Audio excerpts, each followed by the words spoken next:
Welcome to this evening's meeting of the Muskogee Municipal Authority. Roll call, please. Mayor Bob Coburn. Here. Deputy Mayor James Gully. Here. Dan Hall. Here. Marlon Coleman. Here. Janie Boydston. Here. Wayne Johnson. Here. Patrick Cale. Here. Ivory Van. Here. Derek Reed. Here. We are accounted for. Item number 1 on the regular agenda. Consider approval of MMA minutes of February 8, 2016. Move for approval. A motion Second. and a second. Any conversation about them? Roll call. Deputy Mayor James Gully. Yes. Janie Boydston. Yes. Patrick Cale. Yes. Marlon Coleman. Yes. Wayne Johnson. Yes. Ivory Van. Yes. Derek Reed. Yes. Dan Hall. Yes. Mayor Coburn. Yes, motion carries. Seems kind of funny. Seems to hear Janie's voice coming from over here. I'm right here. I'm right here. Item number 2. Consider approval of MMA claims for the month ending February 2016. Mr. Tucker. Thank you, Mr. Chairman, members of the authority. This is the monthly transfer of funds from the authority.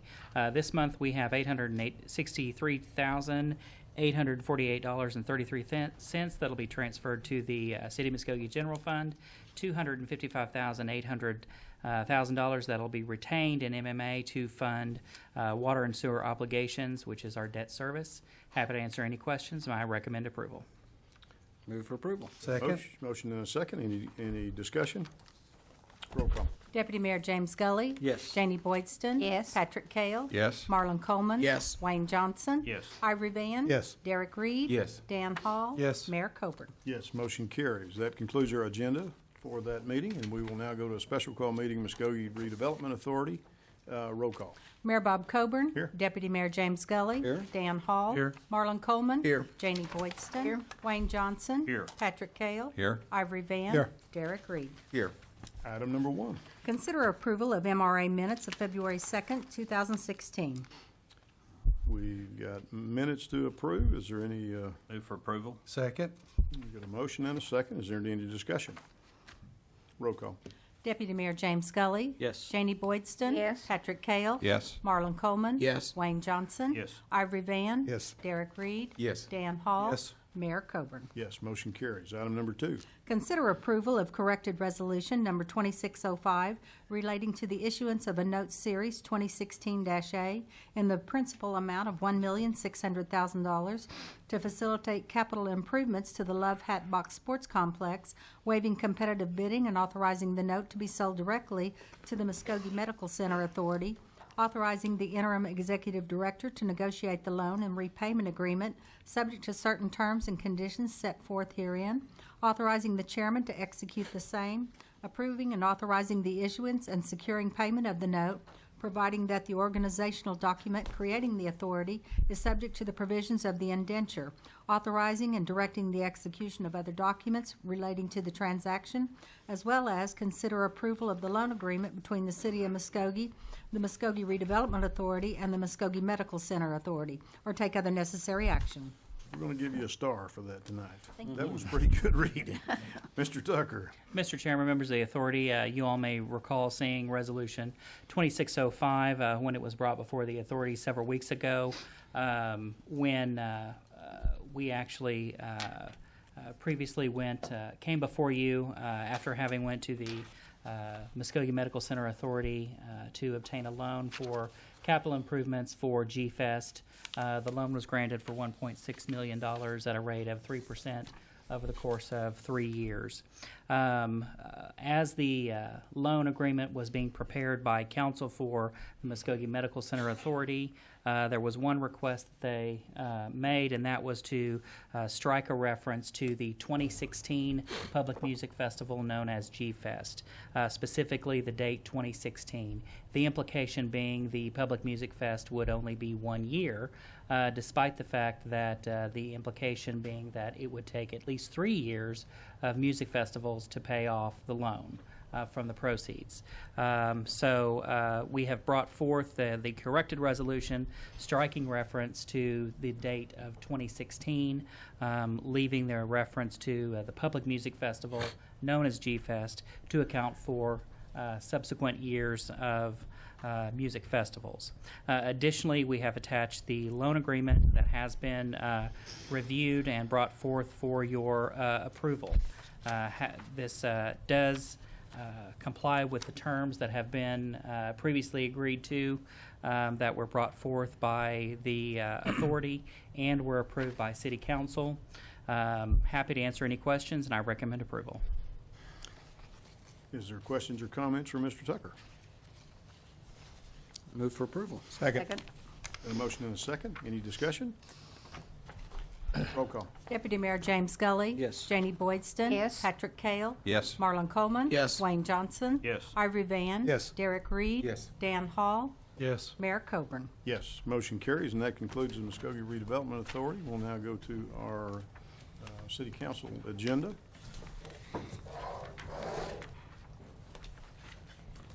If you would join us for the invocation flag salute. Invocation this evening will be by Councilman Marlon Coleman.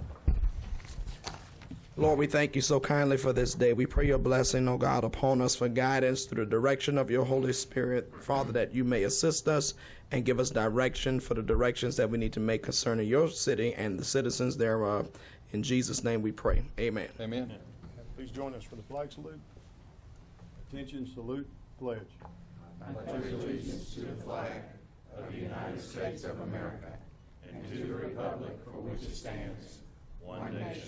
Under God, indivisible, with liberty and justice for all. Roll call, please. Mayor Bob Coburn. Here. Deputy Mayor James Gully. Here. Dan Hall. Here. Marlon Coleman.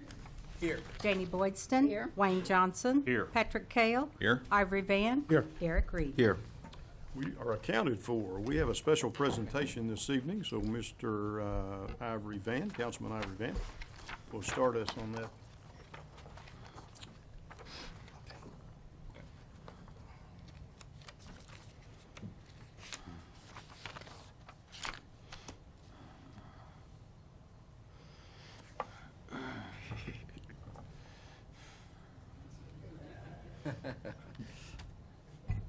Thought he was going to drop down to one knee.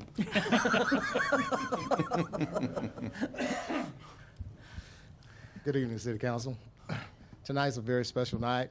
We're going, as a City Council, as a city, we're going to honor Miss Pearline Boyati here. And Miss Boyati, I remember when her husband passed away, and she became the pastor of New Jerusalem Church for 2 years. And she was, like I say, she was still under burden from losing her husband. And I commend her for taking over Jerusalem Baptist Church. And she's continued to go to Jerusalem Baptist Church. She's a well-liked lady, and she's just a lovely lady. And I was going to let Ms. Bates read some things. We had a public works meeting the other day, and we gave the street name over by her church, Walker Street, 16th and 17th. We named it Reverend R.E. Boyati Way. And we read off some things about Reverend Boyati. But you know, when you're married, you have a partner. And when you're married, you're as one. So I would like Ms. Bates, if she would, to read off the rest of the things that Ms. Boyati and her husband accomplished while he was alive. Pastor Boyati encouraged the residents of Shawnee Heights, and his church, in essence, adopted Shawnee Heights apartments, having hot dog Saturdays and other events. His ministry held a back-to-school party with water slides, games, free haircuts, tennis shoes, and school supplies to the children. Pastor Boyata and his minister later adopted Port City and 6th Street Hill apartments, conducting similar outreach efforts. He rented the entire water park on 3 different occasions, giving out bikes, school supplies, school vouchers, TVs, and other gifts to children. Pastor Boyati served as one of the youth leaders at the Bacone summer programs under Dave Baker. Pastor Boyati was one of the first pastors to financially support and be involved in the organization of night hoops, initially held at the Old Sadler Junior High Gymnasium, known as the RAA, with Ron Venners. Pastor Boyata was one of the first pastors to mentor boys at West Junior High School. He taught all those he mentored to play chess to increase their analytical skills and promote self-control, and was often a speaker for praying at the pole. Pastor Boyati also conducted non-traditional services at Elliott Park, providing not only the word, but food, inflatables, and games for all who came. Pastor Boyati and his church were also known for their sign ministry on the west side of town during the holidays, and in particular 69 Highway from Border Street to Shawnee, waving and giving a welcoming smile to every driver. Pastor Boyati and his church were the first church who invited the police department to discuss the drive-by shooting on North 7th Street. Pastor Boyati has supported missionaries in Haiti and Africa since 1983 and was actively involved and sponsored Katrina victims at Fort Braggs. Pastor Boyati sponsored children in Little Leagues, and he was also one of the top financial supporters to his best friend, the late Apostle Lathan Archie's organization, Praise in the Park. Thank you, Ms. Bates. So when it's time to recognize that street, we're going to get with Ms. Boyati, and she's supposed to get with the council and the citizens here in Muskogee when we put that sign up. So what we're going to do right now is I'm going to thank the people that made this possible for tonight, which is Ms. Boyston, Mr. Stewart, the mayor, the city manager, the whole entire council, and the whole entire city of Muskogee, plus the city manager, interim city manager, Mr. Roy Tucker. They all helped me get this thing together tonight for Ms. Boyati. So Ms. Boyati, if you'll step forward, I'm asking the council and everyone to come down. Mr. Stewart, I'm asking you, Mr. Gorvin, to stand with us as a city. We do this as a team. You also, Ms. Bates. Come on.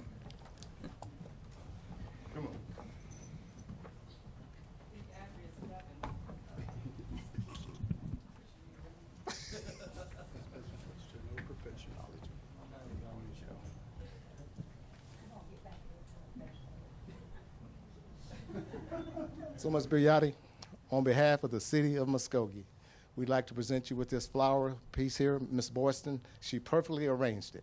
And, you know, we like to give you your flowers while you're alive, not while you passed away, so you can smell them. Yeah. And thank you, Reverend Coleman, for holding that for me and bringing them down. But we just like to say thank you, Ms. Boyati, for all your service that you do for the city of Muskogee. Thank you. Appreciate you.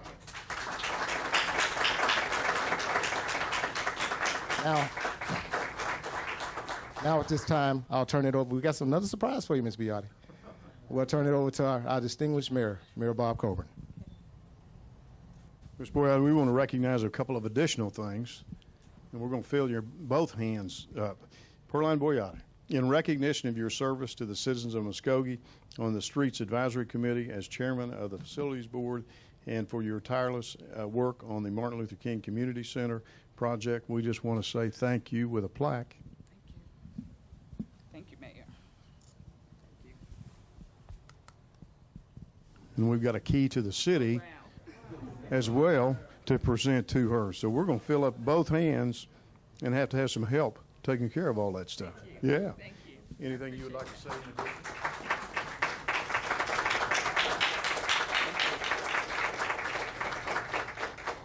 You know, this feels like a funeral, but I'm still alive. Because you hear people say good things about you at a funeral. Your family does. You don't, because you're in heaven if you've received Christ as Savior and Lord. But tonight, this is really, you really don't know what this has done for my heart. I thank you so very, very much. My husband and I have always done philanthropic work, and we do that very quietly. We don't have any grandchildren. One of the things that he said that we would do when he would retire, and he had told the church that when he turned 62, he would be retiring. And of course, he retired to heaven. And so I'm still here, and God has allowed me to continue on with some of the things that he and I started when we were in Oklahoma City. And I just want to thank the city of Muskogee and these fine leaders that we have here for this great city for thinking enough of me and enough of him to honor him. It's not something that happens on a daily basis that folk do that for you. So that means a lot. Because even in my grief, I don't know how I did it. I don't know how I pastored New Jerusalem for 2.5 years. All I know is that God told me to do it and to hold the ministry together. And it's always a good thing to see the fruit of your labor and your friends that still love you, because it's not enough. 24 years when we moved here. And if you get discarded in 24 years, there's something wrong with folks' relationship. So I just want to thank some of my friends that came, some of my relatives that came, and my neighbor that came. I really do. I want to thank you guys, and especially you. Even when, thank you for the beautiful floral arrangement. Yeah, but still, you put it together. And, you know, the people that I work with on the boards that I serve on, and then the mayor, who has just been so wonderful, I thank you.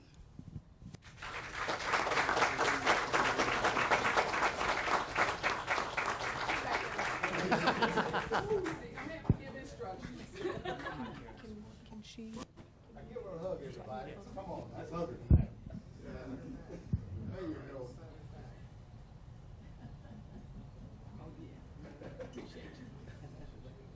Don't beat me up. So I said don't beat me up because folks know of an injury that I have. So that's why I said don't beat me up. Thank you. Appreciate you. Thank you.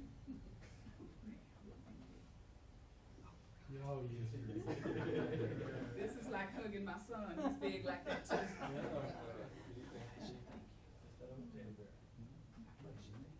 you so very much. Thank you. Let's switch sides and we'll do a picture right here, okay? Can we do this? Yes.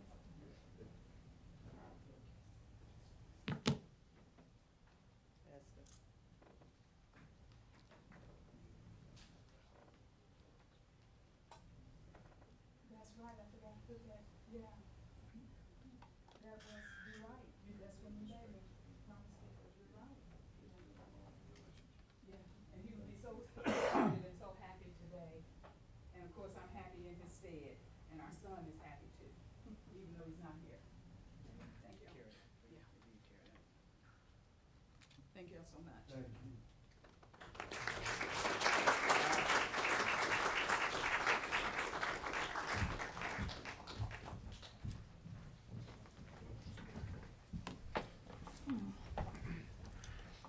She's a dandy.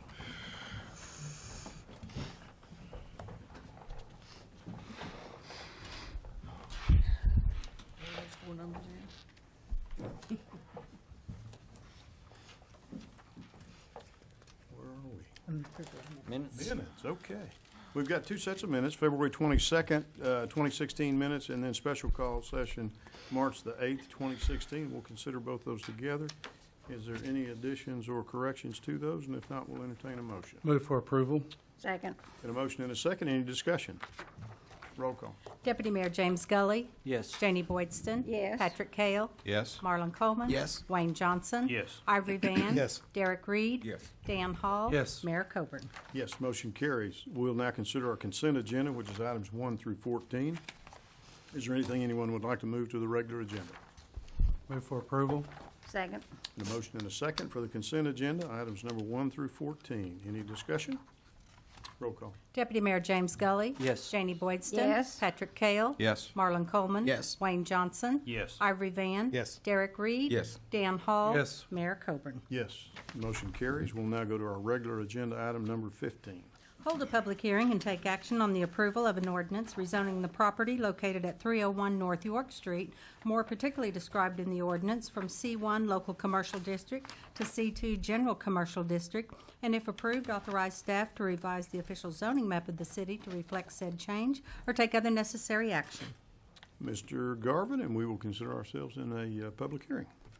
Mayor, members of the council, the applicant, United Properties, is requesting approval to rezone property from the C1 Local Commercial District to the C2 General Commercial District. The property is located at 301 North York Street. It's the location of O'Reilly's Auto Parts. The reason for the rezoning is to allow the structure to comply with the zoning regulations. Within the C1 zone, it states 5,000 square feet is the maximum size structure you can have on the property. And as you can see on the PowerPoint, this structure is 5,950 square feet. So by rezoning it to C2, we'll allow it to comply with the regulations, plus we'll allow about a 4,000 square foot addition in the future if necessary.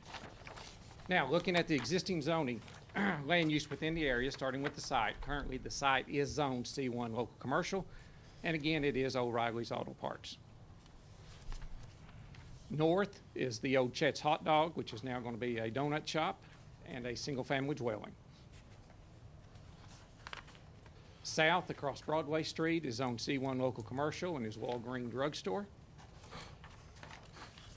And across York Street is zoned C1 and C2, and it's Sonic Drive-In and the entrance to Homeland.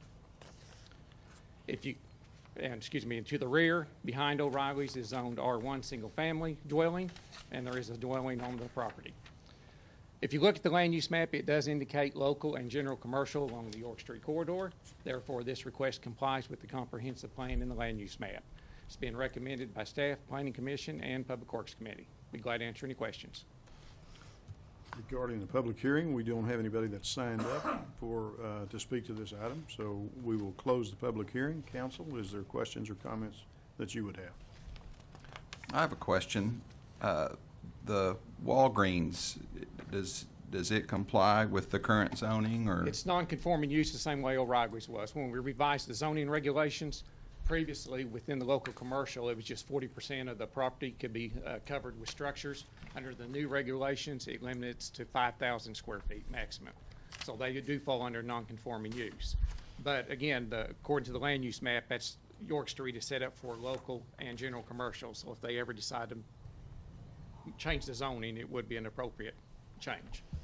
But it will not affect them because they do have a non-conforming. Thank you. Other comments or questions? Move for approval. Second. Motion and a second. Any comment? Roll call. Deputy Mayor James Gully. Yes. Janie Boydston. Yes. Patrick Kale. Yes. Marlon Coleman. Yes. Wayne Johnson. Yes. Ivory Van. Yes. Derek Reed. Yes. Dan Hall. Yes. Mayor Coburn. Yes, motion carries. Item number 16. Hold a public hearing on the request from Cobb Valley Engineering to consider approval of an ordinance closing a 50-foot utility easement, more particularly described in the ordinance, and acceptance of a 20-foot utility easement, both lying within the Aldi addition, or take other necessary action. Mr. Garvin, again, will be in a public hearing. Mayor, members of the council, the applicant, Cobb Valley Engineering, is requesting approval of an ordinance to close a 50-foot utility easement and provide a new 20-foot utility easement. Both are located within Aldi Addition. Aldi Addition is the location of the Aldi grocery store that was built here in the past year. If you'll go back to before Aldi started their construction, if you'll remember, we vacated Francis Street that ran through the property. When we vacated the street, at that time, OG&E and AT&T both had utilities within the right-of-way. And since there was two utilities, when we recommended to vacate the street, we also recommended to keep the entire width of the right-of-way as an easement. Since that time, OG&E has relocated their line, so the only line that remains is the AT&T, and they are providing a new 20-foot easement for that AT&T line, 10 foot on each side of the existing line. This item did go through the Subdivision Review Committee, who recommended approval subject to providing a new 20-foot easement for the AT&T line. Staff, Planning Commission, Public Works has all recommended approval. Be glad to answer any questions. Okay. And again, no one has signed up to speak to this item either. If you're in the audience and you wanted to speak to this item, if you'd identify yourself. We'll now close the public hearing. Does council have a question or comment? Gary, I got one question. Not seeing the scale, does that include the easement where that water meter is that's been dug up on that corner for a while, or is Water meter easement should be within that one within the right-of-way of the side street. so is that for us to fill in for that water meter? Or? Yes. Okay. I didn't know if that was in that easement or not. Yeah, I think Mike just said they're waiting on some parts to finish it. Okay. Move the approval. Second. Got a motion and a second. Any comment? Roll call. Deputy Mayor James Gully. Yes. Janie Boydston. Yes. Patrick Kale. Yes. Marlon Coleman. Yes. Wayne Johnson. Yes. Ivory Van. Yes. Derek Reed. Yes. Dan Hall. Yes. Mayor Coburn. Yes, motion carries. Item number 17. Consider an amendment to the existing industrial pretreatment ordinance to include revision to the local limits in keeping with the OPDES discharge permit requirements, providing for repealer severability and setting an effective date, or take other necessary action. Mr. Stewart. Yes, Mr. Bladen is here if we have any technical questions, but we went through this at Public Works. This is just an amendment to our industrial pretreatment ordinance. It's something that we are required to constantly monitor the local limits, and we're asking for approval of this amendment to the industrial pretreatment ordinance. So recommend approval. We'll answer questions. If you have any technical ones, Ron's here. Okay. Move for approval. Second. Got a motion and a second. Anybody have questions for Mr. Bladen or Mr. Stewart? Roll call. Deputy Mayor James Gully. Yes. Janie Boydston. Yes. Patrick Kale. Yes. Marlon Coleman. Yes. Wayne Johnson. Yes. Ivory Van. Yes. Derek Reed. Yes. Dan Hall. Yes. Mayor Coburn. Yes, motion carries. Item number 18. Receive update from NFP Corporate Services of Oklahoma on current plan savings and consider approval of a second amendment to the NFP Corporate Services of Oklahoma consulting agreement, and further consider approval of a resolution authorizing modifications to the medical, dental, and vision benefits under the City of Muskogee Employee Benefit Plan, providing and directing said modifications be incorporated into the plan document, summary, plan description, and benefit summary sheets, as well as approval of a resolution approving and authorizing execution of the Blue Cross Blue Shield exhibit to the stop-loss coverage policy, Blue Cross Blue Shield benefit program application, and HCSC COBRA Administrative Services addendum, all effective May 1st, 2016, and authorizing the city manager or designee to execute all documents or take other necessary action. Pam, you get one more gold star, and then you got another one coming on 19. Kelly. Good evening, Mr. Mayor, members of the council. A little bit of history before I introduce Brady with NFP. For those of you who are new to the council and who have not heard this presentation before, we had started a couple of years ago in the negative for our insurance fund balance. It was approximately $800,000 or $900,000 in the negative.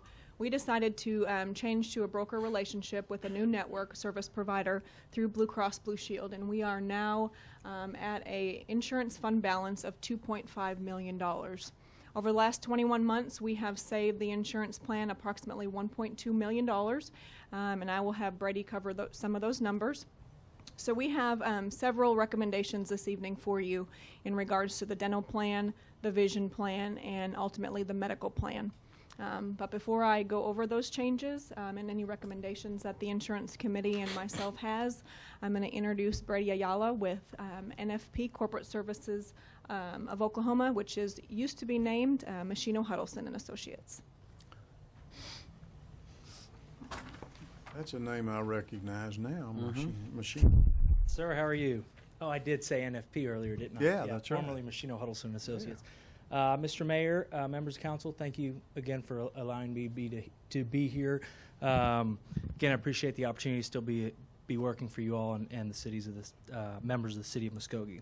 I think Kelly had passed one of these out. If you don't have one of these, I'm just going to touch on this. When we had first met, you wanted me to periodically come to show you kind of where we were with that network analysis. If you don't have it, if you'll just show me your hand, and I'll bring it. I don't think I do. I may be wrong. Thanks. I don't think I have either. You know what? I'd take a hard copy of it as well. Me too. Thank you.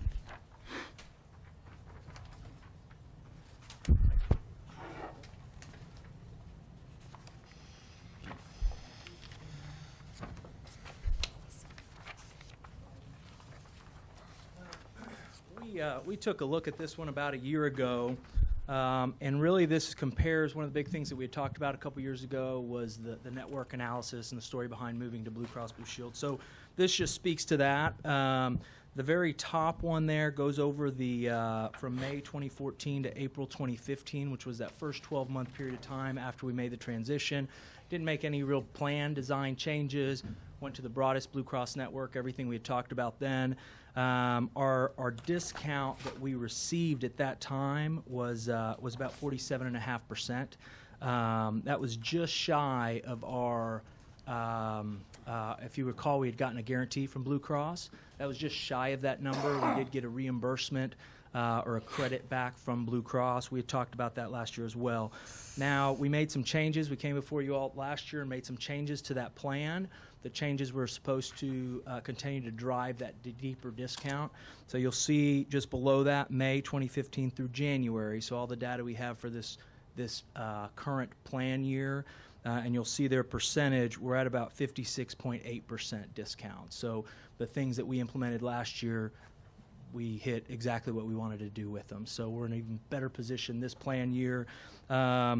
Before, if you recall, when we talked about your prior network, through everything that we looked at and speaking with everyone, the estimated percentage discount previously was 35% that you had been getting. So using that same period of time from May of 2014 through January of 2016, you can see there what the total claims paid would have been.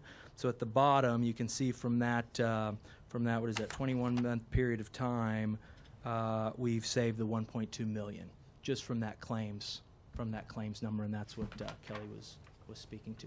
Any questions on this or anything with the discount?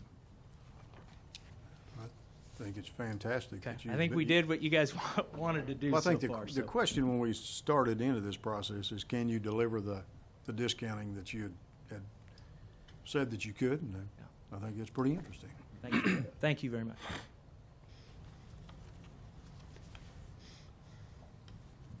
We have several pieces this evening. The first piece is a resolution that authorizes modifications to the medical, dental, and vision benefits.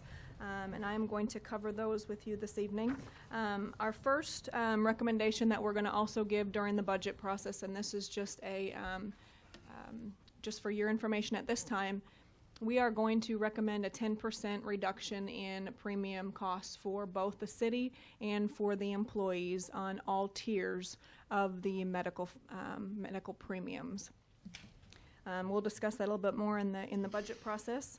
Kelly, where did we want to get to in terms of reserve? Was it in the $3 million range? We're at right now where we wanted to be, about 2.4, 2.5 million. Okay. Our medical plan changes that we are recommending this year, we want to allow the retirees to make changes when they retire from the plan. At this time, they cannot do anything but drop their dependents if they have any dependents on. Effective May 1st, 2016, the insurance committee would like to allow them to make modifications to their dependents with a qualifying event. In addition, we would like to add a copayment of $40 for each visit to a primary care physician.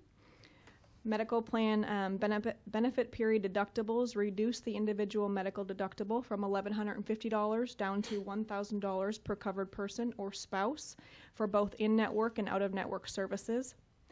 The medical plan benefit period deductible reduce that for child from $575 to $500 for both in-network and out-of-network services. The medical plan benefit period deductible reduced the medical deductible to $2,000 for all covered family members combined for both in-network and out-of-network services. The medical plan deductible credit participation in our annual health assessment will result in a $500 credit versus the $575 credit because the deductible we're recommending the deductible lower from $1,150 to $1,000 per year.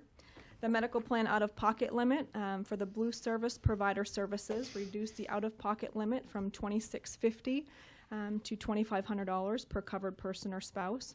Reduced the out-of-pocket limit from $2,075 to $2,000 per dependent child. And reduced the out-of-pocket limit from $5,300 to $5,000 for all covered family members combined. The medical plan out-of-pocket limit for the Blue Choice provider services reduced the out-of-pocket limit from $3,650 to $3,500 per covered spouse or per covered person or spouse. Reduced the out-of-pocket limit from $3,075 to $3,000 per dependent child. Reduced the out-of-pocket limit from $7,300 to $7,000 for all covered family members combined. For the out-of-pocket limit for the Blue traditional provider services, reduce out-of-pocket limit from $3,650 to $3,500 for covered person or spouse. Reduce out-of-pocket limit from $3,075 to $3,000 per dependent child. And reduce out-of-pocket limit from $7,300 to $7,000 for all covered family members combined. Those are the medical plan changes. On the dental plan, it's much shorter. Our recommendation is to change the benefit period maximum, increase the current level of service from $2,000 to $3,000 annually, and then change the dental plan crowns, inlays, and onlay services from a 50% of the allowable charge after the deductible has been met to a 60% of the allowable charge after the deductible has been met. On our vision service plan, we want to increase the frame allowance from $120. It currently reads for a wide selection of frames, or $100 for featured frame brands, to $150 for any frame, regardless of the employee's choice. In addition, increase contact allowances from $105 annually to $150 annually, and allow prescription glasses every other year with a $20 copayment, even if somebody has already opted for the contact lenses. So that is what the first resolution is to incorporate all those changes into our plan documents. In addition, there is an amendment to the NFP Corporate Services Agreement. As I mentioned earlier, NFP used to be called Machino Huddleston, and that amendment is just referring to all forms of Machino Huddleston, now to be referred as NFP Corporate Services of Oklahoma. In addition, we have several agreements that need to be changed. Those agreements include the stop-loss coverage policy, the Blue Cross Blue Shield Benefit Program application, and the HCSC COBRA Administrative Services Addendum, all effective May the 1st, 2016. However, I do need to notate that on the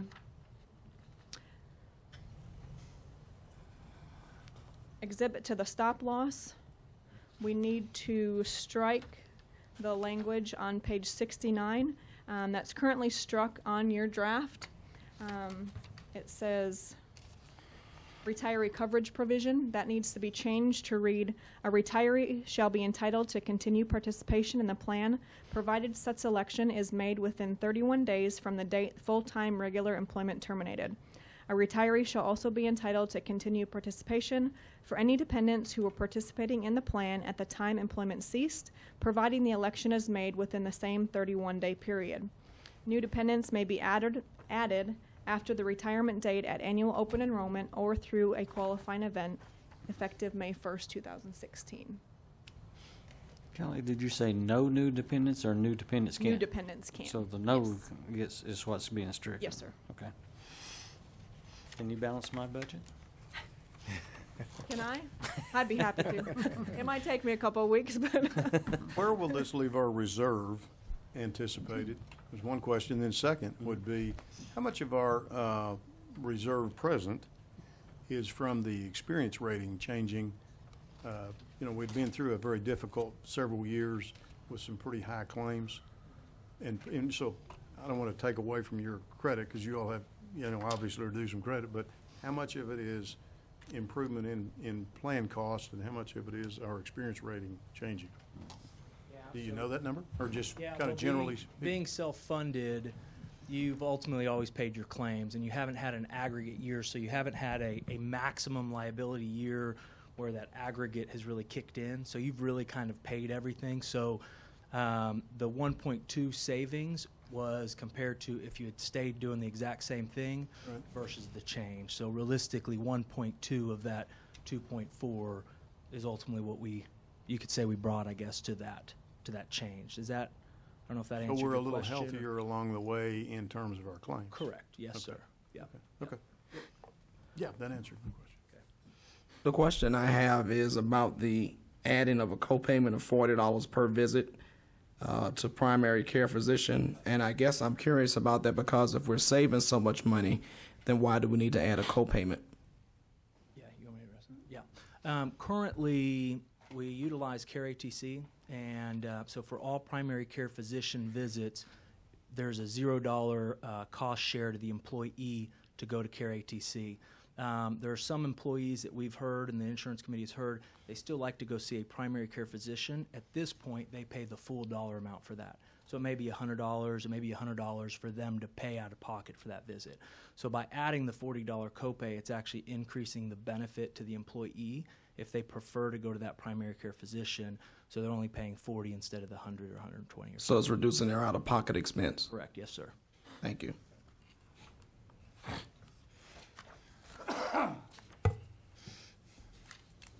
Other comments or questions? Awesome job. This was approved by the committee. Yes, sir. Each piece of this was approved by the insurance committee. Okay. What was the vote in the insurance committee? For which piece? They were all voted on separately. Okay. Were they generally speaking overwhelmingly approved, or? The only one that was not overwhelmingly approved that I can recall is the retiree, and we had voted on that a couple of times. The first time there was not enough people, we had a tie vote. The second time, if I remember, there was a 5-3 vote. Pam, if you remember, I think it was a 5-3. Just in the future, if we could include that in the Yes, background sir. information, that would be helpful for us to know that information. Other comments or questions? Move for approval as presented. Second. Got a motion and a second. Any comments? Roll call. Deputy Mayor James Gully. Yes. Janie Boydston. Yes. Patrick Kale. Yes. Marlon Coleman. Yes. Wayne Johnson. Yes. Ivory Van. Yes. Derek Reed. Yes. Dan Hall. Yes. Mayor Coburn. Yes, motion carries. Item number 19.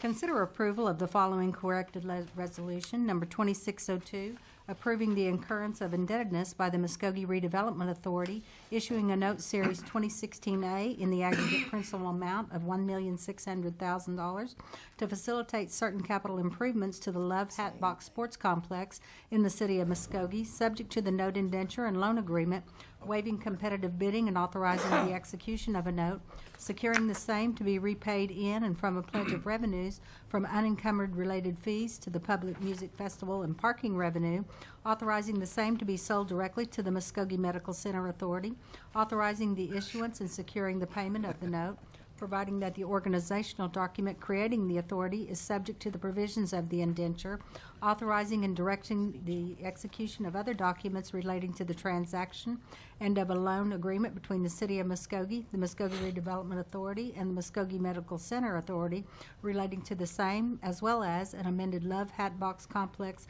event hosting agreement, or take other necessary action. Mr. Tucker. Mayor, members of the council, this item contains 3 documents. The first 2, approval of the corrected resolution. This is the same action that you took for the MRA to strike the reference to 2016. The second action is approval of the loan agreement. This is the same loan agreement that the MRA approved. The third item is a new item, and that is approval of an amended Love Hatbox event hosting agreement. For the same reason that we've removed a reference to 2016 in the resolution, we've made the Love Hatbox event hosting agreement a multi-year agreement. The Love Hatbox agreement that was executed approximately 6 weeks ago referenced a 1-year use agreement, which allocated how the fees would be utilized by the Oklahoma Music Hall of Fame.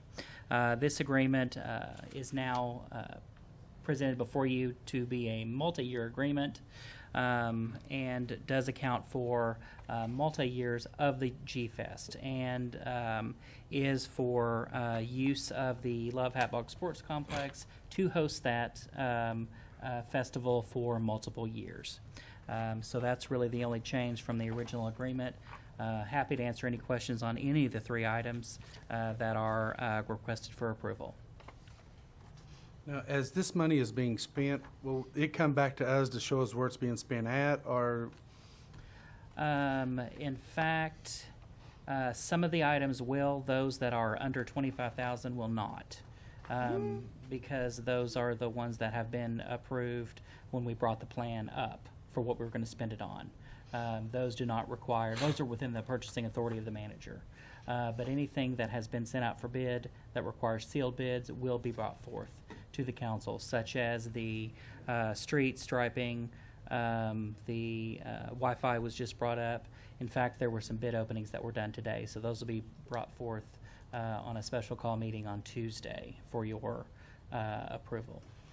Would it be possible for us to receive, maybe not even if it's coming before as a city council, just to kind of see what's going on out there? Absolutely. By being sent to us? Yeah. I'm not being nosy. I just want to see what's happening and how it's happening. And Of course. Okay.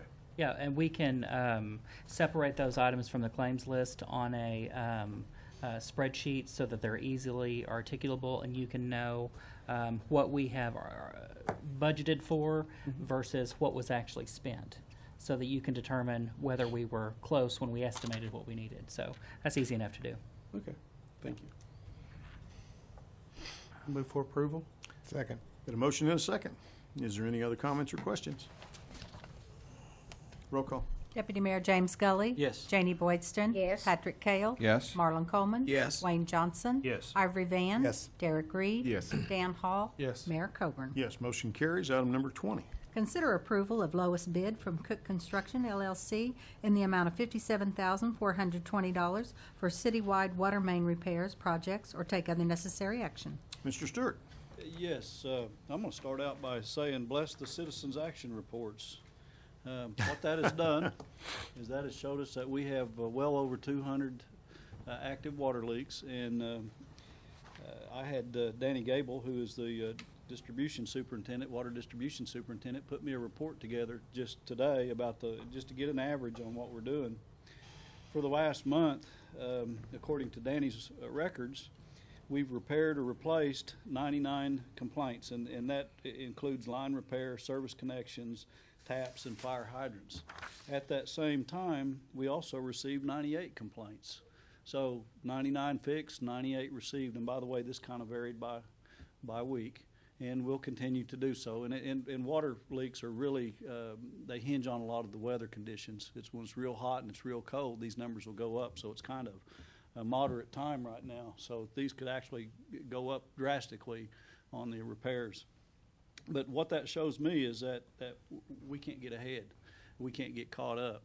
And in discussing it with Roy, we decided to put $100,000 towards repairs, and that's to be funded out of general fund. So staff was tasked with trying to come up with a plan to go out and fix water leaks with contractual help. Because we haven't put that type of project together, we sat down with several of the contractors, discussed what we needed, how we needed to put it together.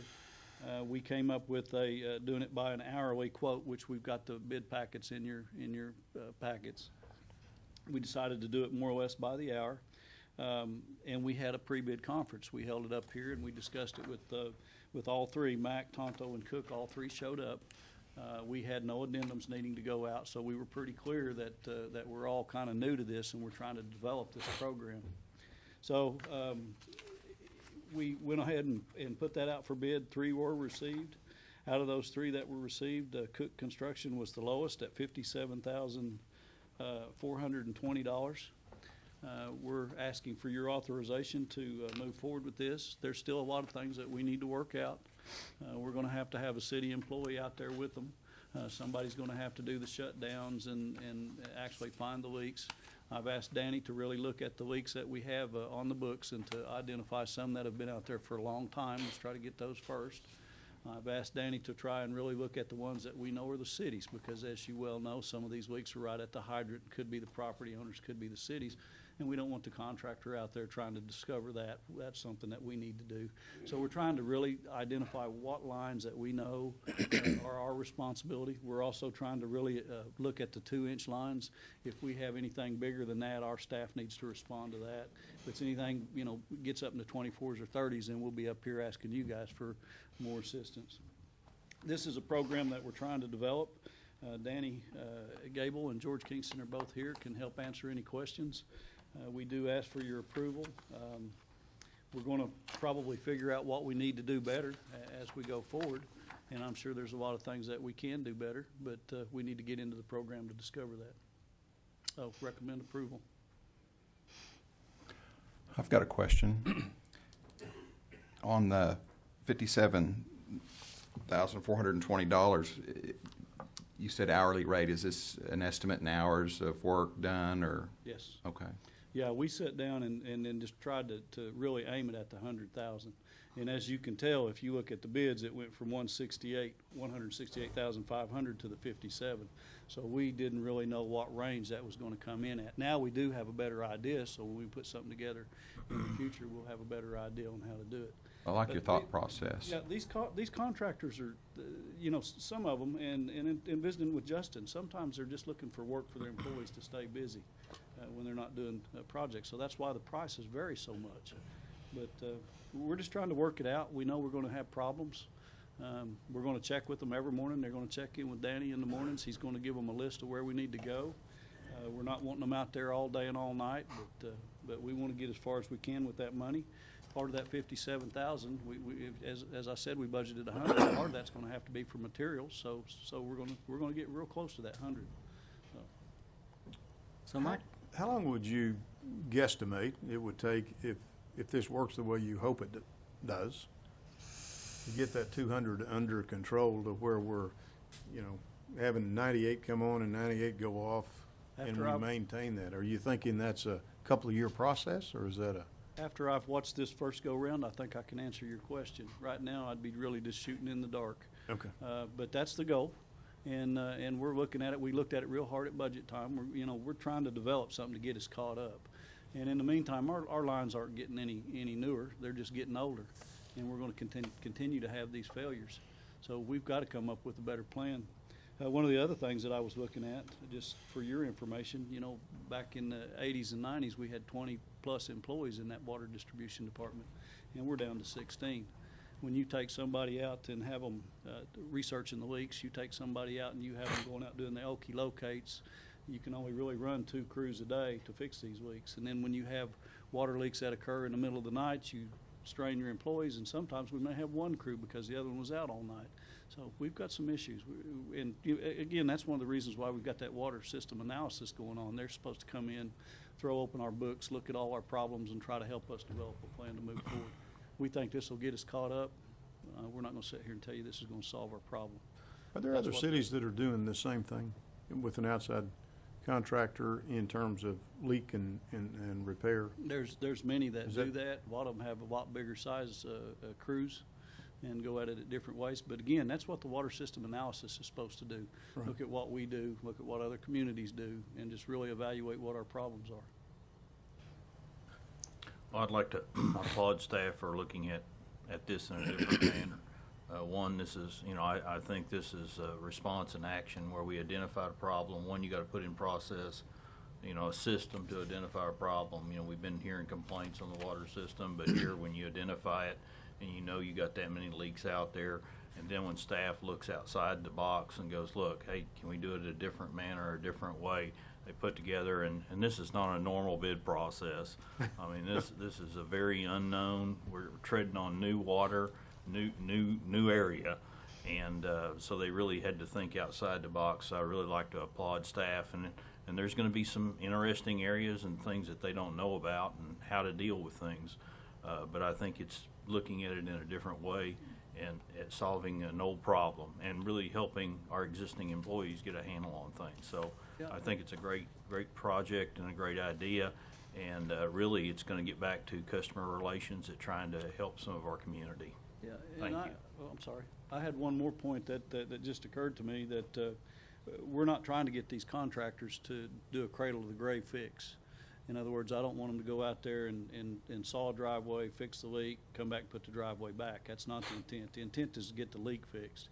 And then we're going to really kind of dump on the street department just a little bit to go out and do the repairs to the streets. I don't know if you guys are aware, but several years ago I moved the yard work over to environmental control. Jason Green's department actually does the dirt work behind them. We're trying to keep that still going so that this project is aimed at water leaks. We want to get as many of these things fixed as we can, and we appreciate the help from the city manager to try to accomplish that. Can I recommend a location to start at a high priority? I'm sure there's many people. 1200 North 6th Street. So, Mike, are y'all going to do this in sections of town, or are you just going to go from the worst to whatever? Or have no, I'm sorry. We're going to try to keep them focused in an area. Okay. You know, we don't want them playing hopscotch, because when you're moving around, it does take a lot of time.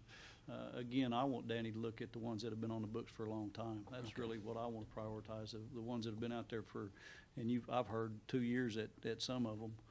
We want to identify those and go that direction, and then again keep it focused in a central location for the work. Move for approval. Second. Motion and a second. Is there any comments further? Mr. Mayor, may I be recognized? You sure can. Mr. Tucker, we went out, 3 weeks ago, went out to Midland Valley and looked at water leak by that railroad that's been there for a year. How are we coming on that?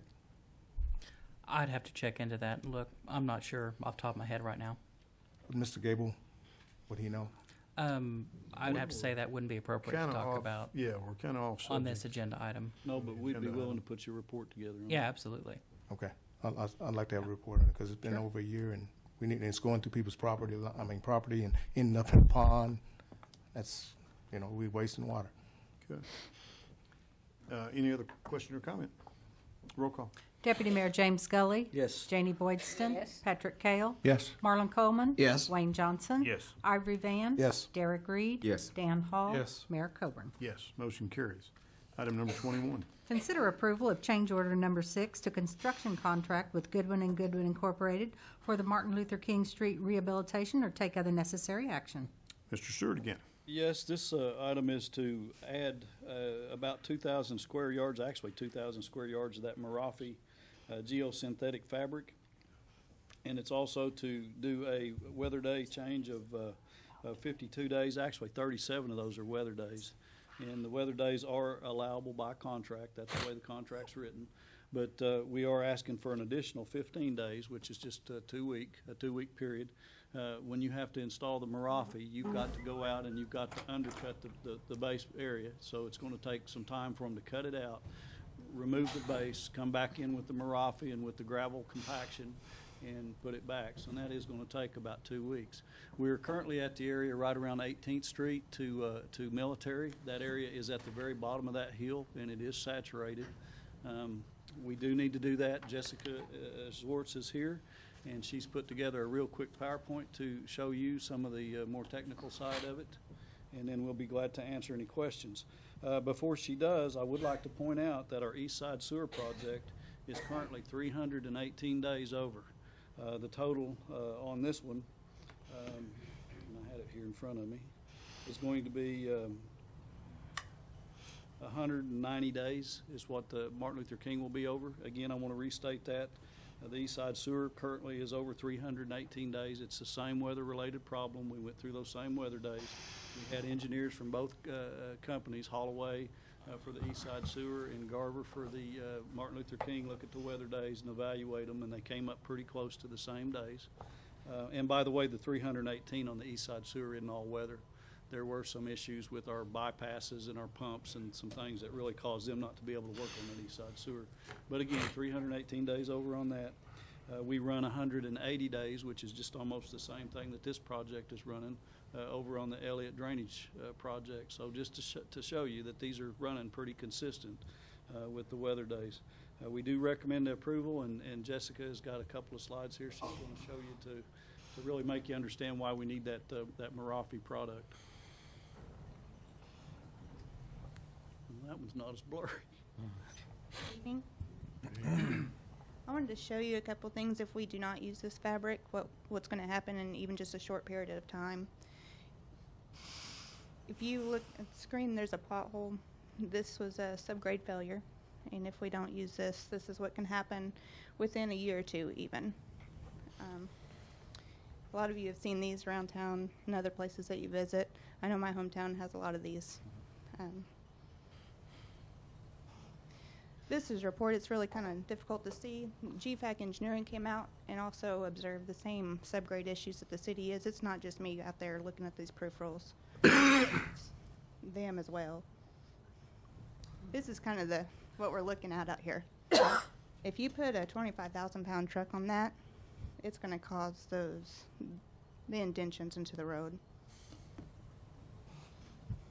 There's a 25,000-pound truck on that. Here's some more of what we're looking at, just clearing out for excavation, and even more. That's not a 25,000-pound truck. That's about a 12,000-pound roller that did that. If we put the 25,000-pound asphalt truck on a subgrade that's failing, the road's going to fail immediately. This one's kind of harder to see. It shows the cracking in the road. That's what it's going to start out doing within probably a first year. So, and these guys out here don't want to give you this product. They want to give these people out here the finished product that's going to last for a while. The Merafi product that we have been using out there, we started using it somewhere up around 13th, 14th Street. If you have driven out there after all these rains, that gravel is tight, it's hard, it's working well. It's a good product.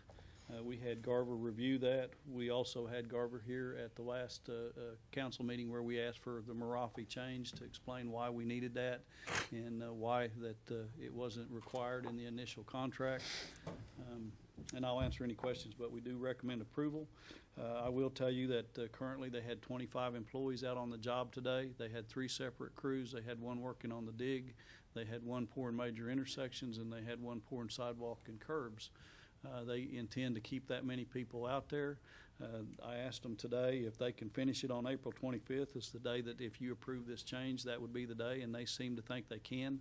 Now, again, we don't know what the weather's going to do. If the weather rains, it's going to throw them behind, and that'll go over. But if they're good days, they should be able to make that. If you've looked at it, they're down to that very bottom. It's going to take 2 weeks, and that's the 15 days. It's going to take 2 weeks to dig that out, put that base in. In the meantime, while they're doing that, that concrete crew will be coming down the road. They also told me today that they're going to have a grader crew out there tomorrow starting to grade it. So what that means is they're getting the sub-base ready to start doing some asphalting. So in the very near future, if the weather holds, you're going to see some asphalting go down. A couple of weeks on asphalt? You think? Yeah, probably, because it is 2 lifts, and one lift has to go down and cool, and then the other one will come in on top of that. So the asphalt will go down rather quickly. I've been out there every day. I've been hauling Roy out there with me. Jessica has been out there every day. Prague is out there every day. We're putting the pressure on them. They're telling us they can get it done, so we recommend these changes. I've got a couple of questions. What is this product exactly? Mirify is it's a geosynthetic. It's a woven fabric. Are you familiar with the ODOT grid? So this is just a fabric material they lay under the asphalt. It's under the base. What they're doing, they're digging down 21 inches. They'll do an 8-inch lift, put the fabric over that, put another lift on it, let that cure out, and that has to cure out and harden for a minimum of 2 days. If we get rain in there, then it can take another day or 2 to harden. Then they put their final lift before the asphalt and the grading. And yeah, Councilman Kell, we'll be glad to take you out there and show you. We're calling it the magic carpet. Yes. We've not used that product before, and we're very impressed. And that's why I pointed out to you that the area up where we have been using it is solid. And they've got front end loaders. I don't know what that front end loader weighs, but it can weigh up to about 40,000 pounds loaded. It's moving on it every day on a base that's been laid, and it's not caused any rutting whatsoever. So we're very, very impressed with that material. Is this the same or similar product that you see on ODOT? I'm sorry? Is this the same or similar product you see ODOT using on all their new construction? Yes. You see stacks and stacks of that fabric when they're doing magic carpet, Mayor. Magic carpet. So with all the guarantees that we're getting about this magic carpet, if something were to go wrong with it, what guarantees do we have that this contractor is going to come back and fix it? We have a 1-year maintenance warranty on it, and he'll be required by law to come back and fix it if it fails in a year's time. I don't anticipate that. I've been around road projects, and that base is tight. I don't see that happening. But there is a year's maintenance warranty on it, and we do check it.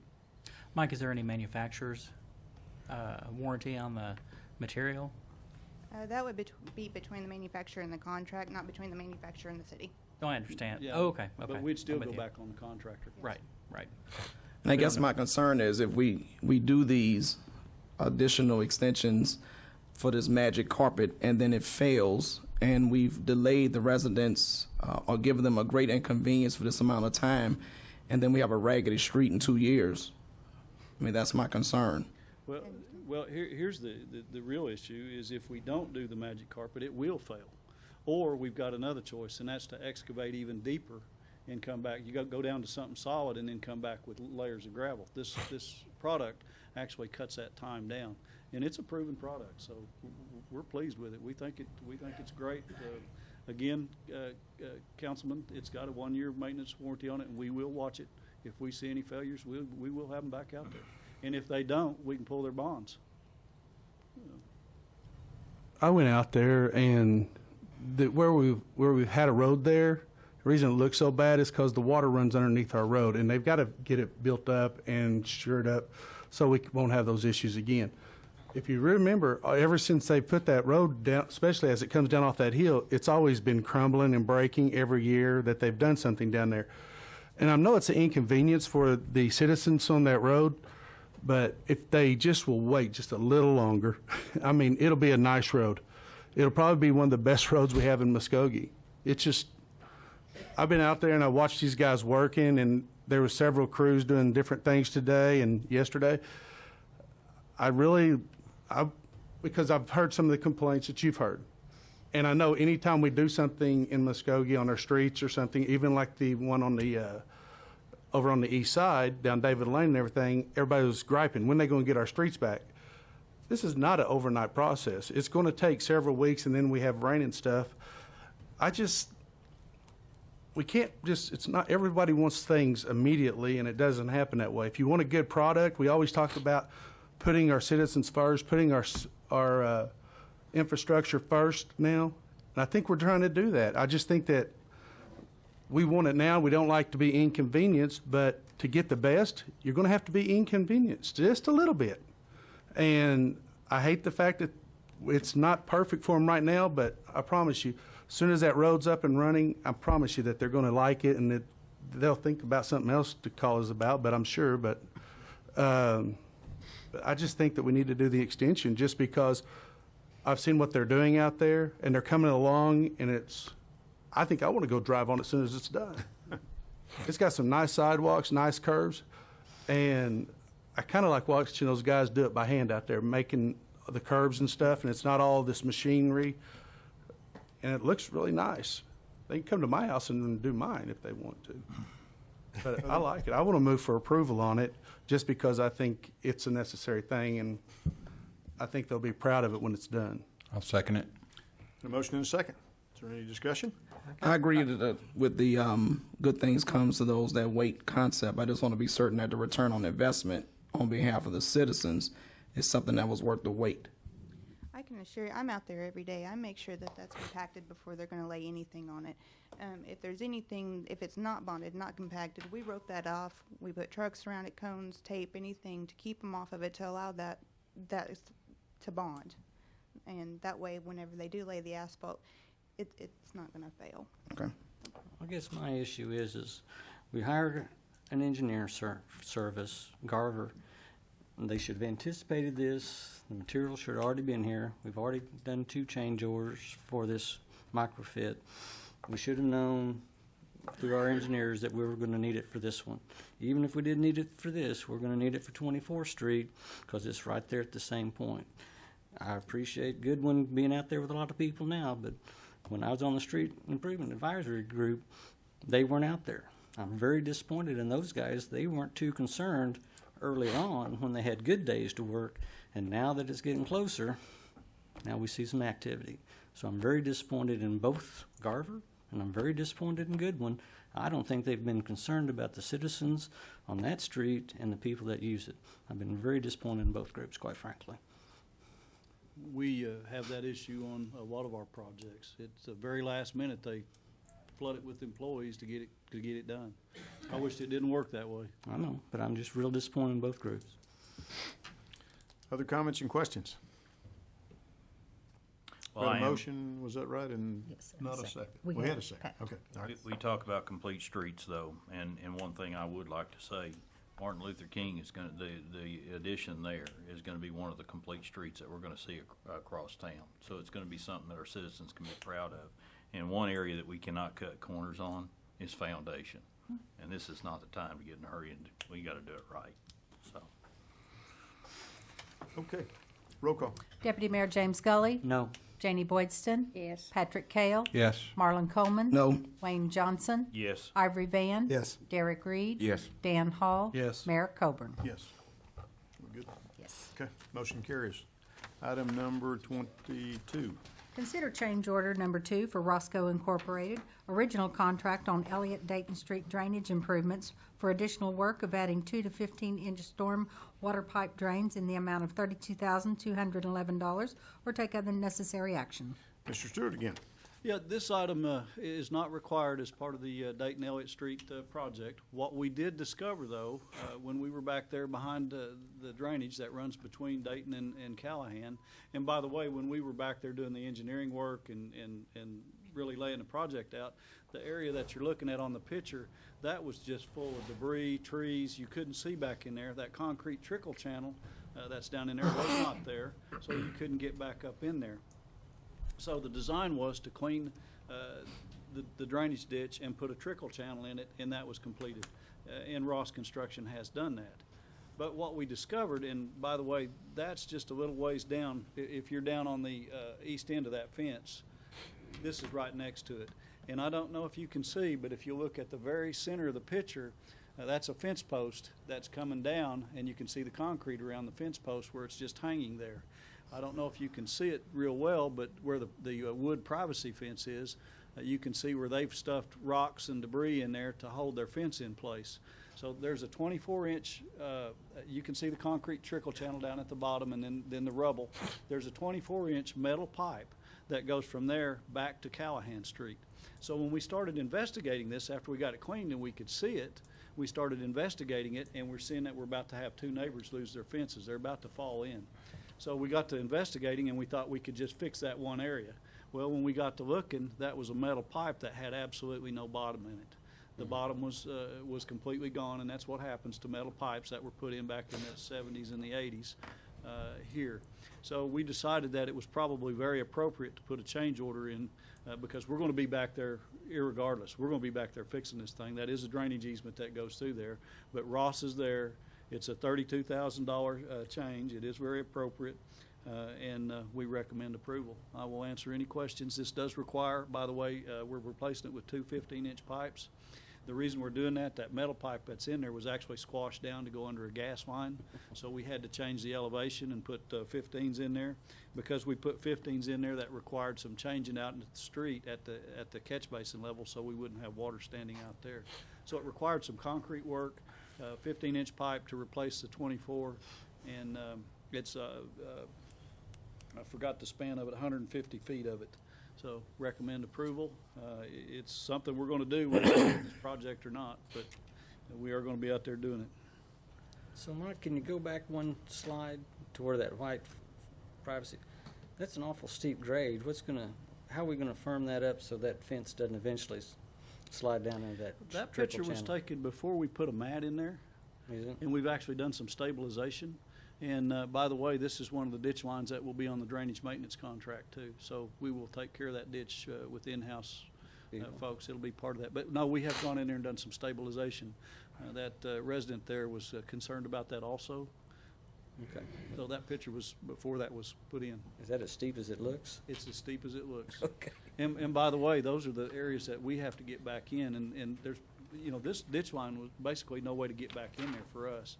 We had to manually walk back in there, and when we cleaned that out, and we've cleaned it out in my career here several times, it took shovels and wheelbarrows to get it. And we're talking, 1,500 feet back up in there, and it's just difficult. So now with that concrete trickle channel, it'll help keep it clean. That water, by the way, that flow used to run almost completely full. And now that the way we've redirected that water down Dayton Street, we've cut half the volume out of it. So excellent project. While this whole project's been going on, by the way, nobody has flooded over there, and I'm so proud of that. Me too. My phone doesn't ring. Did you I'll say be that honest, the other day when it started raining real hard again, I was like, oh, Lord, here goes my phone. And it doesn't. In the last 2 big rains we have had, it has not rained. Everybody seems to be happy over there. The people that used to call me all the time, that now they just say thank you because I don't have water standing in my yard or in my house. It was a good decision to make this. I'm just excited that my phone doesn't ring. Mike, did you say that this water pipe was a different material? Yeah. No longer metal? Yeah, it's a plastic pipe, and it's a 15-inch diameter, corrugated plastic, and it's side-by-side 15s. So the water flow itself has not changed. It's actually got more water 30 diameter. to 24. Yeah. So this change order basically is a fix to a long, ongoing problem. Yes. Move for approval? Second. Motion and a second. Any other comments or discussion? Roll call. Deputy Mayor James Scully. Yes. Janie Boydston. Yes. Patrick Kale. Yes. Marlon Coleman. Yes. Wayne Johnson. Yes. Ivory Van. Yes. Derek Reed. Yes. Dan Hall. Yes. Mayor Coburn. Yes, motion carries. Item 23. Consider ratifying expenditures for Roscoe Incorporated on the original contract for Elliott Dayton Street drainage improvements for quantity overruns in the amount of $77,189, or take other necessary action. Mr. Stewart again. Yeah, we tried to put enough information in your packet that you would understand where we were going with this. Wanted to make sure that you understood these are line items that were already bid. They had an associated value with them. We also put quite a few emails in there, one from Clay stating that the 10% is not applicable to this, but we also put another deal in there where it kind of is a little bit gray, but nothing exceeded that $10,000 on a line item, so it's really a moot point. What we had, where you're looking at right there, that is Elliott Street, looking back to the east toward the mini storages that are there on Country Club. One of the issues that we had back last summer in some of those big rains that we had, the contractor had this ditch put in. He had the slopes cut and he had it sodded. And then came those big rains, and what happened was it took the sod out and it also eroded the side slopes. As you can see, I don't know if you look straight down by that riprap down there, the rubble, you can see how the water is trying to fold it back now. Well, it just folded the whole thing out when those big rains came through. Also put in your packet where it calls for abnormal conditions are back on the owner, which is us. So if abnormal conditions cause a failure to this project, then that is back on us. And of course, this is a drainage ditch, but he had it profiled, he had it pinned down, the contractor did what he was supposed to do. And because that same period is when the FEMA disasters were declared. And by the way, we also tried to get FEMA reimbursement on this and failed. And we're not through yet. We're going to continue to try that, but and our emergency manager's doing great on that, by the way. It does say in there that floods, abnormal weather conditions, acts of God are not something that can be held to the contractor. So we went ahead and had that sod put back in. That's what caused the line item to overrun in that area right there, and that's getting real close to the mini storages. That concrete trickle channel was in place. Well, when that rain came in there, and by the way, this really isn't a good picture, but if you look to the left of the concrete trickle channel, you'll see a small area of sod that is right parallel to the channel itself. That was just replaced here recently. But what had happened when it took all that sod off and when it disturbed those subsoils, it caused that trickle channel to actually be undermined. And we had to go in and fix that. And we had to go in and fix that right then. These things were occurring back in the summer and toward the winter. You can see a little bit more of how that trickle channel got undermined. We have the sod all in place now. It's pinned down. We're hoping that this weather will allow it to start greening up, getting green, and hoping that it will adhere before we have any more humongous rains. That is the reason for the overruns. As we got closer to the end of the project, we had many things that we had to address. We had the Price's driveway. We had some privacy fence issues. We had some things that went over and above the contract that we had to address. This is all allowable, and we're asking for ratification of the project overruns. It is in the amount of $77,000. That will raise the overall price. If you add the change order that you just passed, the $32,000, that brings the total price to $1,568,000, which is still well below any amount that legally you can change. Over $1 million, it's 10%, so we're still in great shape there. That should wrap this project up. I want to state one more time that all through this project, even while we're working this, nobody flooded, which was amazing because we had many houses over in that area that flooded year after year after year. So, where are you at on this in terms of wrapping it up? Are you at a punch list point, or are you past that? Mayor, we put the punch list in your packet. Okay. And on the punch list, there were 41 items, and all 41 now have been addressed. Okay. And we have given them substantial completion. Substantial completion comes when the project is really in full use, and it is. It's working like it's supposed to. The detention pond's working, the trickle channels are working. So all we're doing now is some mop-up work over there. He's got substantial completion. This should be final pay, and that should be the project. Okay. I'd like to meet with somebody, you or Prague or something, and look at a couple of things that I think could be addressed additionally there. Are we getting closer to Country Club, or? Yeah, very close to Country Club. We're that's one of the areas that I'm wanting to proceed on with. If you'll remember, and I don't know the exact dollar amount, but we borrowed $3.5 million, give or take, and I don't remember the exact amount, right, to do the 2 drainage basins, the Chandler Road detention and then the Elliott David Lane. We've got money left. We're going to try to identify the bridge there at Country Club next, because that's where we seem to have the biggest issues when we have the rains. That's where we had to pull the lady out, that her car washed off the road. So that's where we're going next. And I've got them already starting looking at the that's floodplain when you get on the other side of the road. there, Yeah, Country Club. I'm thinking, I'm still west of Country Club in my comments, and they're not big issues, it's just a couple things I need to be Be glad looked to, into. Mayor. That's one of the projects that we've got identified as next. Mike, on these large drainage basin projects, I wonder if it would be worthy of doing a cost-benefit analysis on doubling the width of the concrete. Well, the Where- trickle channel, Yes. that's one of the questions that I think is worthy of exploring. But because here's the deal, it's something when you've got flow, and this is just by and large, if you were to double or increase that trickle channel a little over double, when you get the heavy rains and it floods, well, that current's going to be contained, and the likelihood of you getting washout underneath that channel because it's You're where going the up on the slope, side you're. But when you've got huge drainage basins, that's something to consider, and you could find a benefit because you're going to be repairing stuff like this from now on. We can always look at that. We can have the engineers look at that. That's something that might even be something that would be worthy of an add alternate. We could bid it this way and. Because you know what's going to happen here, only on these large basins. The trickle channel that's designed here is the same size that goes down the AR Street storm drain, and we have had very little problems over it. Where we discover problems is where you have the turn. That's where it really gets there, and those probably for sure ought to be expanded. And then these trickle channels and all this concrete, as we all know, is all about money. I'd like to concrete it all the way to the top. But there's a difference between Yes, I agree. spending another 80 or putting concrete down originally. And by the way, just so you know, this is another area that we have on the drainage maintenance contracts. That'll be, hopefully we get them open this week and I'll have before you. So recommend approval. So Mike, two questions. Does the money come from your impervious surface fees? The money is a loan that's being repaid by impervious surface fees. That's where I the- think it's $600,000 in debt service a year that comes out of the stormwater account.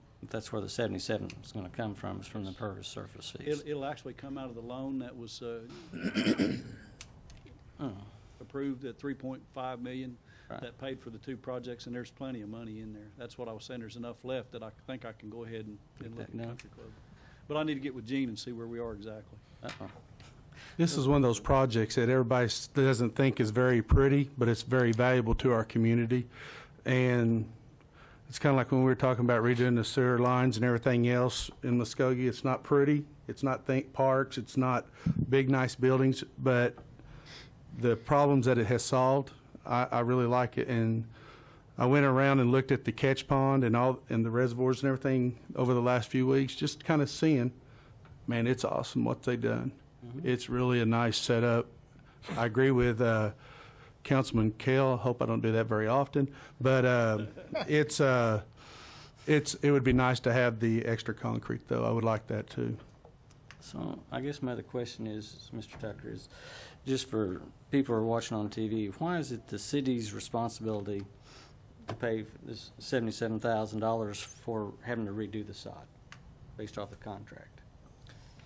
Well, the contract contains a provision that outlines what is and is without the control of the contractor and what's not within his control. And essentially it contains a provision that any things that are abnormal acts of God are not the responsibility of the contractor and are the responsibility of the owner. Okay. In this particular instance, we are the owner. And so as a result, since the contractor bears no responsibility for those acts, it of course falls to us to repair those. So I that's just want why it's anybody necessary. in the audience that might Sure. understand why we're paying for that. Absolutely. They don't have the access to these contracts and that sort of Understand. thing. So, Mr. Stewart, given the fact that it is a possibility that this can happen again, you had talked about having an ad alternate done. How close are we to that being a reality so that we can do what needs to be done so that we won't keep having this problem to have the same expenditure year after year after year if we have a heavy rain? This project, the sod is all down, it's pinned, it's starting to turn green, so we're hoping it'll adhere. Once it adheres, we're home free. As far as that washout goes, we'll just have to monitor it. And because we do have a drainage contract on it, we'll make that part of the contractor's responsibility to identify any areas that do start washing. Of course, if it does, it will be back on the city to fix it, and then we'll go in and do some rip wrapping or something like that. We don't anticipate it, but you know, it surely could happen. Yeah. Move for approval. Got a motion? Second. Got a motion and a second. Any other comments? Roll call. Deputy Mayor James Scully. Yes. Janie Boydston. Yes. Patrick Kale. Yes. Marlon Coleman. Yes. Wayne Johnson. Yes. Ivory Van. Yes. Derek Reed. Yes. Dan Hall. Yes. Mayor Coburn. Yes, motion carries. Item number 24. Consider approval to accept the low bid of $139,900 from Zenith Construction Company for new gazebos and shelters to be placed at King, Optimus, Bill Pool, Douglas Maxey, Gulick, Hatbox, and Langston Parks, or take other necessary action. Mr. Ewing, you don't look like Mr. Wilkerson, but we're going to let you in Thank you. anyway. I thought they were twins. Mr. Mayor, Council.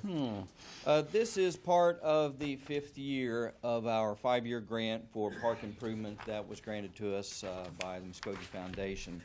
The low bid is Zenith Construction. They are currently doing a project for us in our Heights, and they've been doing an excellent job out there. We're very pleased with their work.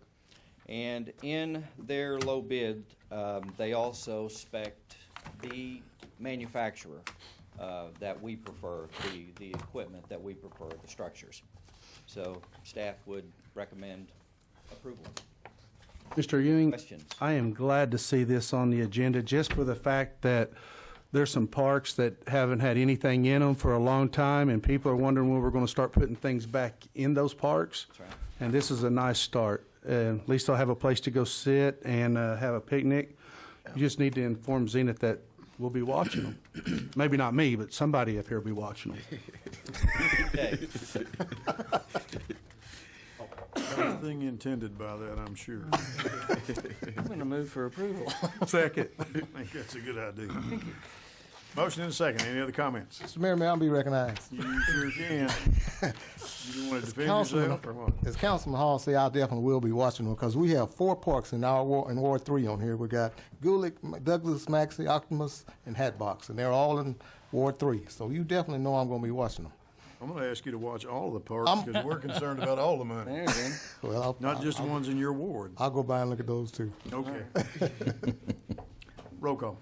Deputy Mayor James Scully. Yes. Janie Boydston. Yes. Patrick Kale. Yes. Marlon Coleman. Yes. Wayne Johnson. Yes. Ivory Van. Yes. Derek Reed. Yes. Dan Hall. Yes. Mayor Coburn. Yes, motion carries. We're down to number 25. Consider an executive session to discuss and take possible action on the following. A, pursuant to Section 307B2, Title 25 Oklahoma statutes, consider convening an executive session to discuss negotiations with the International Association of Firefighters, Local Number 57, and if necessary, take appropriate action in open session. We need to back up and do 25 on the amended. We added an Well, they didn't give me one. Sorry. I'm Let's sorry. make that a little bit. Say that again. Consider approval of confirming the Board of County Commissioners' appointment of Charles Raper to serve the remainder of the unexpired term of David P. Thompson to the Muskogee City County Trust Port Authority from February 22nd through August 30th, 2016, or take other necessary action. Mr. Tucker. Mayor, members of the council, the mayor received a letter last week asking the council to confirm the appointment of the Board of County Commissioners of Charles Raper to the Muskogee City County Trust Port Authority. As you all may remember, the City County Trust Port Authority trust indenture requires that any appointments by the city to the trust be confirmed by the county, and any appointments by the county in turn be confirmed by the city. So the Board of County Commissioners has made the appointment of Mr. Raper to the board, and they have presented that to us for confirmation. Happy to answer any questions, but I recommend approval. Is this our appointment or their appointment? Their appointment, they're asking us for confirmation. I move for approval. Second. Motion and a second. Any other comments? Mr. Tucker, what happens at the end of an unexpired term? Does it have to go back again to be appointed by the county and then we confirm again? An unexpired term. This says he's being appointed to fulfill the unexpired term. which means he'll fill the remainder. Okay.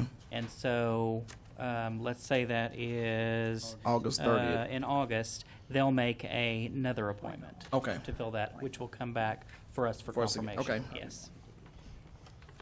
So when that August one comes around, we make the appointment to who we want on the next?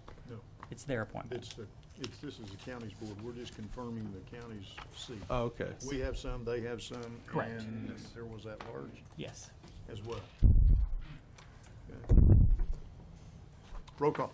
Deputy Mayor James Scully. Yes. Janie Boydston. Yes. Patrick Kale. Yes. Marlon Coleman. Yes. Wayne Johnson. Yes. Ivory Van. Yes. Derek Reed. Yes. Dan Hall. Yes. Mayor Coburn. Yes, motion carries. Now we'll do 26. Consider an executive session to discuss and take possible action on the following. Pursuant to Section 307B2, Title 25 Oklahoma statutes, consider convening an executive session to discuss negotiations with the International Association of Firefighters, Local Number 57, and if necessary, take appropriate action in open session. We'll now consider an executive session. Move we go into executive session. Second. Motion and a second. Any discussion?